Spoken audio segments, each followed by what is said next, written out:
Olá, meus amigos, sejam muito bem-vindos ao canal A Resposta Está na Estrela. Estamos nos capítulos oitavo e nono do audiolivro Como Vivem os Espíritos, por Antônio Fernandes Rodrigues, edição atualizada por Tânia Fernandes de Carvalho, um guia surpreendente sobre a vida após a morte. Capítulo 8. A vida espiritual.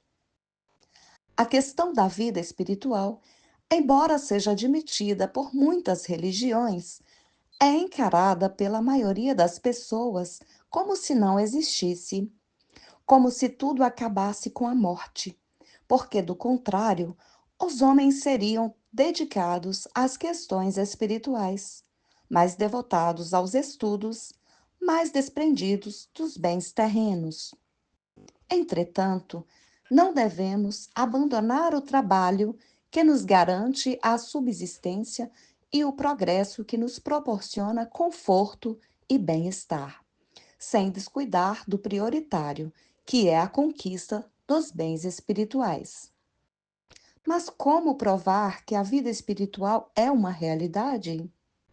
Prova-se pela própria afirmação dos que estão nessa dimensão da vida, não só pela comunicação psicofônica, como também pela materialização dos espíritos. E os espíritos nos falam desses planos maravilhosos, quando de ordem elevada, e horríveis quando inferiores, acrescentando que iremos para o plano que construirmos pela nossa própria conduta terrena. André Luiz, por intermédio de Chico Xavier, fala-nos de nosso lar, descrevendo-o não só quanto à cidade em si, mas também quanto às atividades que seus habitantes desenvolvem. É uma vida ativa, de trabalho e também de lazer, mas sem as preocupações da vida material, como roubos, crimes, doenças, infração, etc. Para quem ama o trabalho e estudo, é o céu. Para quem é indolente e escravo de vícios, um lugar indesejável, porque lá não pode alimentar suas paixões. Cada plano é uma escalada evolutiva e cada um irá para aquele que lhe é próprio. Tal é a importância desses ensinos que Kardec colocou nos primeiros capítulos de O Evangelho segundo o Espiritismo, porquanto todos os ensinos de Jesus giram em torno da realidade da vida espiritual. É por isso que os cristãos enfrentavam as feras dos circos romanos cantando, porque estavam certos de que encontraria na outra vida os apóstolos do Cristo. Os judeus tinham ideias imprecisas a respeito da vida futura. Acreditavam nos anjos, mas como uma criação privilegiada. Moisés não poderia ensinar claramente sobre a vida futura a um povo de pastores, mesmo porque, naquela época, a humanidade vivia na infância da civilização. Jesus, 1.300 anos após o nascimento de Moisés, também não pôde adiantar muita coisa sobre essa vida. Por isso, apenas apresentava a vida futura como um princípio, sem falar claramente a respeito dela. Tal incumbência coube ao Espiritismo, não só falando dela, como provando-a, pois os espíritos diziam dessa vida por intermédio dos médiuns. Hoje, há diversos livros de autores desencarnados que falam abundantemente do plano espiritual, seja das esferas inferiores, seja das superiores, principalmente os livros psicografados por Chico Xavier, Ivone Pereira, Divaldo Franco, sem contar os estrangeiros, como George Valle, Anthony Borgia, entre outros. Ernesto Bozano, em seu livro A Crise da Morte, também comenta diversas mensagens de espíritos que descrevem o plano em que vivem. Os relatos dos espíritos são para nos alertar a respeito das alegrias ou tristezas que tiveram, segundo o seu proceder na Terra. Diante dessa realidade da vida futura, aceita por todos nós espíritas, não devemos alegar ignorância dos ensinos de Jesus, procurando aproveitar melhor o tempo que ainda nos resta da presente encarnação, a fim de que não venhamos a chorar lágrimas de sangue, se deixarmos de pôr em prática tudo aquilo que já aprendemos. Assim sendo, é necessário eliminarmos os vícios que ainda alimentamos, sejam eles físicos ou mentais.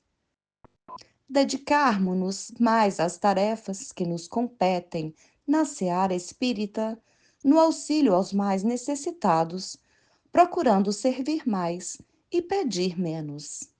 Mas, principalmente, corrigir nossos defeitos, substituindo-os pelas virtudes que nos conduzirão aos planos felizes da espiritualidade maior. Capítulo 9.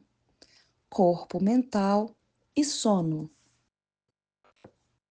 Será sono? Perguntou Hilário, mais novo que eu na vida do além. Sim, confirmou o instrutor benevolente na fase em que se encontra. Leonardo subordina-se a todos os fenômenos da existência vulgar. Não prescinde, assim, do repouso para refazer-se. André Luiz. Conforme nos ensina o Espiritismo, o espírito necessita do corpo perispiritual para agir no mundo espiritual e do corpo carnal para atuar no mundo material.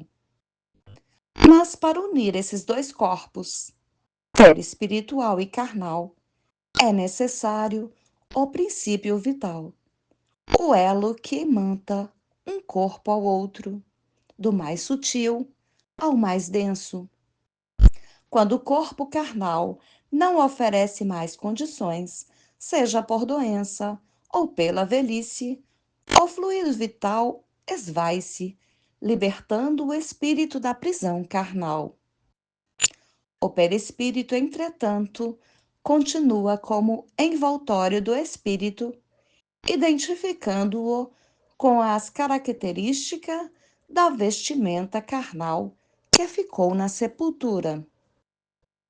Essas informações são elementares, mas o que alguns ainda não sabem é que, além desses dois corpos, existe também o corpo mental, conforme nos afirmam André Luiz e algumas filosofias esoteristas. Para comprovar essa afirmativa, André Luiz nos diz que logo após ter iniciado as suas atividades assistenciais num dos hospitais de nosso lar, sentiu-se cansado porque trabalhara além do horário normal, sendo aconselhado a dormir para refazer as energias despendidas no prolongado horário de serviço. Ao deitar-se, sentiu-se como se fosse conduzido por um barco, tendo ao leme uma pessoa que se mantinha silenciosa. Ao ancorar o barco em maravilhoso porto, ali se encontrava a sua mãe, aguardando-o carinhosamente. Ele percebeu que tinha deixado seu corpo perispiritual no apartamento daquele hospital e que se dirigira para regiões desconhecidas, mas muito belas e acolhedoras. Compreendia também que seu barco fizera uma viagem célere e em ascensão. Para confirmar essa revelação, encontramos no referido livro, mesmo capítulo, a seguinte afirmativa: acompanhei-o em espírito durante a noite. Essas palavras foram ditas por Laura e André Luiz, a André Luiz, pela alegria que este lhe proporcionara por ter iniciado as atividades nos serviços hospitalares. Como o trabalho de André Luiz se estendera até a madrugada, Laura estava dormindo em sua casa e, em desdobramento pelo sono, visitou seu pupilo nas dependências do hospital em que ele se encontrava trabalhando. A mãe de André Luiz também o visitara em seu posto de trabalho, sem que este percebesse a sua presença, pois se encontrava em corpo imperceptível ao seu filho, devido às condições inferiores de André Luiz em relação à sua mãe.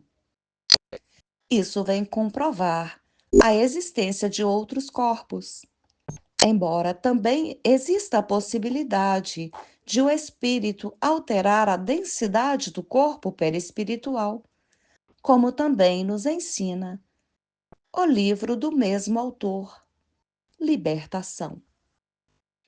Isso, porém, não significa que o espírito seja um núcleo envolto por corpos, um se justapondo ao outro, mas sim que os mais sutis infiltram-se nos mais grosseiros, para que o espírito possa utilizar-se desses intermediários para atuar no mundo em que esteja vivendo. A projeção do corpo mental também pode ser feita pelos encarnados, conforme nos ensina Valdo Vieira. E essa projeção pode ser seguida da exteriorização do perispírito, ou seja, projeta-se o corpo mental e, em seguida, o perispírito se une a ele.